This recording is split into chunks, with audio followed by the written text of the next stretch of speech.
नमस्कार. अंजली किचन मध्ये तुमचे खूप खूप स्वागत आहे. आज आपण बनवणार आहे झटपट अशी भरपूर लेयर्सवाली शंकरपाळी. तर आता गौरी सण येते, त्यासाठी ही झटपट आपण शंकरपाळी बनवली, खूप सुंदर झाली.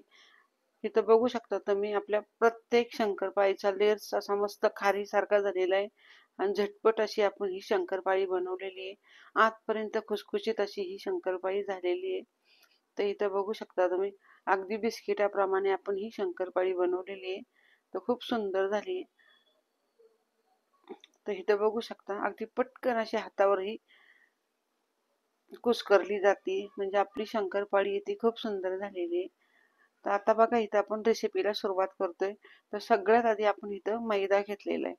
तर साधारण मी इथं पाऊण किलो मैदा घेतलाय. त्यानंतर आपल्याला इथं त्यासाठी 1-250 ग्राम साखर लागणार आहे. तूप घेतलंय आपण 1 वाटीवरून.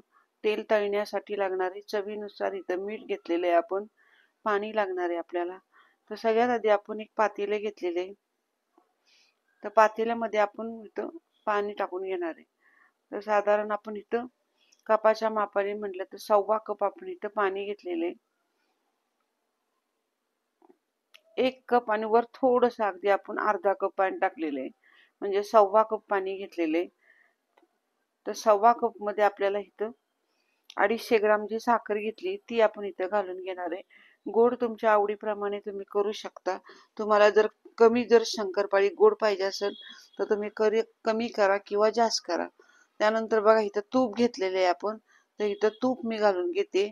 तर जेवढं तूप घेतलंय तर 100 ग्राम तूप आहे हे. तर एवढं तूप आपण इथं ह्या साखरेच्या पाण्यात टाकून घेतले. आता इथे ही साखर आपल्याला ह्या पाण्यामध्ये वितळून घ्यायची. तर थोडा वेळ आपण हे पाणी गॅसवर ठेवणार आहे. तर इथे गॅसवर ठेवून आपण उतरून घेतलेले. पाणी उकळून घ्यायचे नाही, फक्त आपल्याला साखर विरघळून घ्यायची. आपल्याला काय ह्याचं आधण वगैरे जास्त कडक करायचं नाहीये. फक्त साखर वितळेपर्यंत आपण ह्याला ठेवलं होतं. तर साखर पण छान इथे वितळलेली इथं बघू शकता तुम्ही. तर आता आपण शंकरपाळीचं पीठ मळायला घेतोय. तर बरोबर पाऊण किलो, 1 किलोतला मी 1/2 किलो मैदा बाजूला ठेवलाय, बाकी सगळा इथं वापरलेला आहे. तर इथं बघू शकता. तर अशा पद्धतीने आपण 3 कप हा मैदा घेतलेला आहे. ज्या कपाने साखर टाकली, पाणी टाकलं, त्याच कपाने आपण इथं मैदा मोजून घेऊया. मैदा चाळून वगैरे स्वच्छ घेतलेला आहे आपण. तर इथं बघू शकता बरोबर 3 कप म्हणजे पाऊण किलो आपण हा मैदा घेतलेला आहे. चवीनुसार ह्याच्यामध्ये आपण मीठ घालून घेतलेले. मीठ चांगलं मिक्स करून घेऊया. आता इथं मीठ छान मिक्स झालेलं आहे. आता आपल्याला हे जे केलेलं आपण साखरेचं पाणी आहे ते हळूहळू टाकून आपण हे पीठ येते छान असं मळून घेणार आहे. हळूहळू टाकून फक्त आपल्याला हे पीठ येते हलकंसं असं मळून घ्यायचे. जास्त जोर लावायचं नाही. जसे चपातीचं पीठ आपण जोर लावून मळतो तशा पद्धतीने पीठ न मळता हलक्या हाताने आपल्याला हे पीठ येते मळून घ्यायचे. कारण आपली जी शंकरपाळी ती खुसखुशीत झाली पाहिजे. जेवढं तुम्ही पीठ हलक्या हाताने मळताल तेवढी आपली शंकरपाळी छान होणार आहे. तर इथं बघू शकता थोडं थोडं आधण टाकून आपण साखरेचं पाणी टाकून आपण हे पीठ येते मळून घेतोय.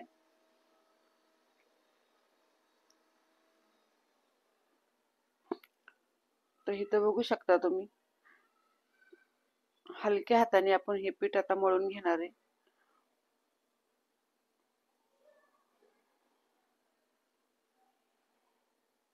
तर जसं जसं आपल्याला इथं साखरेचं पाणी लागेल तसं आपण इथं घालून घेतोय.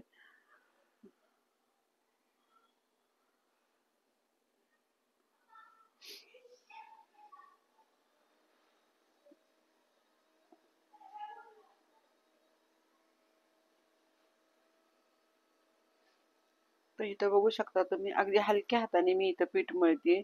तर पीठ आपलं छान असं मळून झालेलं आहे. तर भरपूर असं हलक्या हाताने आपल्याला ह्याला मळून घ्यायचंय. तर इथं बघू शकता आतमध्येच ह्याला छान असा हलकेपणा आलेला आहे. तर अशा पद्धतीने हे शंकरपाळीचं पीठ येते आपल्याला मळून घ्यायचंय. तर पीठ आपलं छान मळून झालेलं. आता ह्याला एक आपण 10-15 मिनिटं झाकून थोडं भिजायला ठेवूया. तर परातीतच आपण झाकण टाकून पीठ येते इथं भिजत ठेवलं होतं. तर इथं बघा 10 मिनिटं झालेली आहेत. आता पीठ बघूया आपलं. तर इथं बघू शकता पीठ छान आपलं हलकं फुलकं झालेलं आहे. तर पुन्हा ह्याला आपण मळून घेतोय.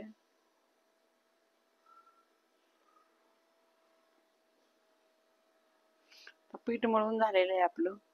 तर आपण आता इथे शंकरपाळी बनवायला घेणार आहे. एक मोठा उंडा आपल्याला इथं काढून घ्यायचा आहे. उंडा व्यवस्थित आपल्याला इथं पळपटावर पुन्हा एकदा मळून घ्यायचा आहे.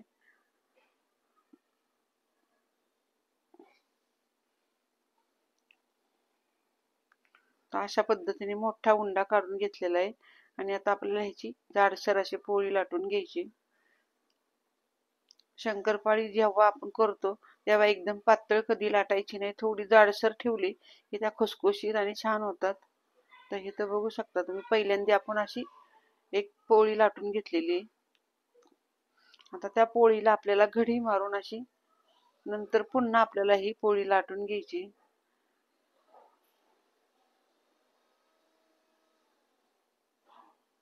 तर अशा पद्धतीने आपण इथं पोळीला घडी मारून घेतलेली आहे.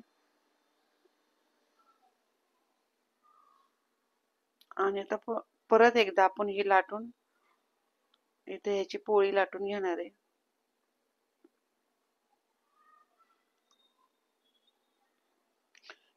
शंकरपाळीचं पीठ थोडंसं कडकच झालेलं आहे, कारण की मी मुद्दामच तसे केले की शंकरपाळीचे लेयर्स आपले छान सुटले पाहिजेत.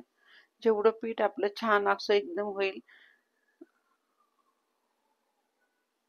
आता इथं बघू शकता अशा पद्धतीने मी ही जाडसर अशी पोळी लाटून घेतली. आता शंकरपाळी कट करायला घेतोय. तर इथं पिझ्झा कटरचा वापर केलेला आहे.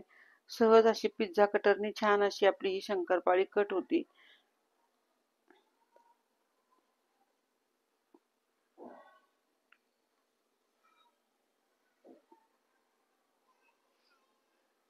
थोड्याशा मध्यम आकाराच्या आपण शंकरपाळ्या त्या कट करून घेतोय.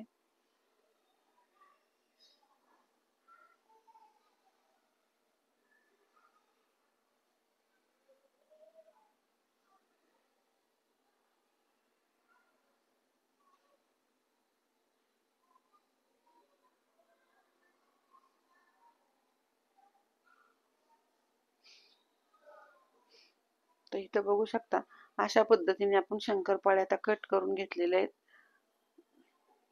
तर इथं बघू शकता ह्यातले लेयर्स पण आत्ताच आपल्याला दिसून येत आहेत.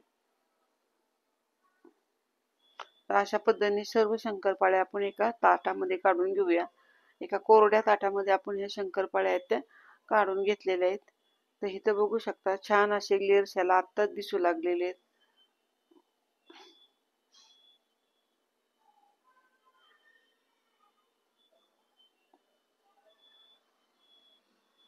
तर शंकरपाळ्या आपल्या इथं करून झालेले आहेत. तर तेल पण आपण इकडे तापायला ठेवलेले. तेल छान तापलंय आपलं. तर इथं मी झाऱ्यावर शंकरपाळ्या ठेवून हळू अशा आपण ह्या तेलात सोडून देऊया. गॅस एकदम असा मध्यम ठेवलेला आहे, जास्त मोठा गॅस ठेवायचा नाही, कारण की शंकरपाळी आपली आतपर्यंत नीट तळली जाणार नाही. बारीक गॅसवर छान ही शंकरपाळी आपल्याला तळून घ्यायची. जेवढे बारीक गॅसवर तुम्ही शंकरपाळ्या तळता तेवढे आपल्या शंकरपाळीचे लेयर्स आहे ते खुलून येणार आहेत. आणि शंकरपाळी जेव्हा तेलामध्ये आपण झाऱ्याने हलवतो तेव्हा हळुवारपणे आपल्याला हिला हलवून घ्यायची. तर इथं बघू शकता मस्त असे सगळे लेयर आपले खुले झालेले आहेत.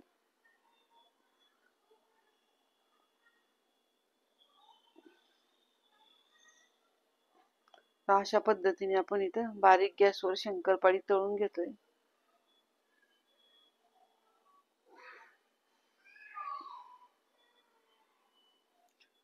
तर इथं बघू शकता छान असे लेयर सुटलेले आहेत.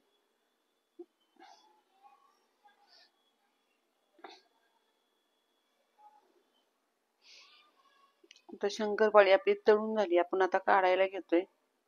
तर टिश्यू पेपरवर आपण ही शंकरपाळी काढून घेऊया, म्हणजे ह्याचं जास्तीचं तेल आहे ते निघून जाईल. आणि एका ताटामध्ये आपण शंकरपाळ्या काढून घेतलेल्या आहेत.